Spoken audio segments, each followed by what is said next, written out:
आपका हीमोग्लोबिन हमेशा हाई रहता है, आप बार बार ब्लड तो डोनेट कर देते हैं बट फिर भी हीमोग्लोबिन हमेशा हाई हो जाता है। अगर ऐसा है तो ये वीडियो आपके लिए।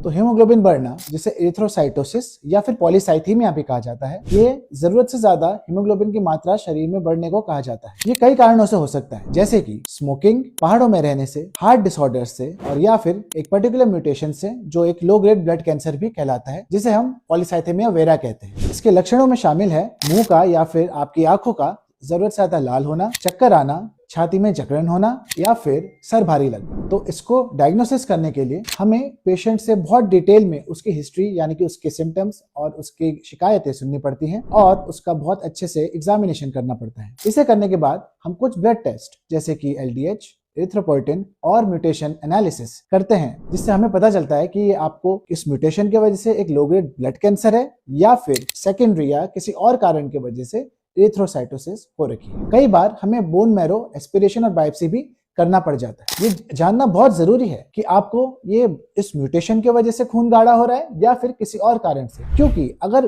म्यूटेशन की वजह से आपको खून ज्यादा हो रहा है तो वो आप डोनेट नहीं कर सकते, और अगर वो किसी और कारण की वजह से हो रहा है तो आप ब्लड डोनेशन कर सकते हैं। तो दोस्तों, अगर आपको या फिर आपके अपनों को हीमोग्लोबिन ज्यादा होने की शिकायत है तो अपने हेमेटोलॉजिस्ट से जरूर परामर्श लें। मैं आपका हेमेटोलॉजिस्ट डॉक्टर तुषार पांडे। नमस्कार।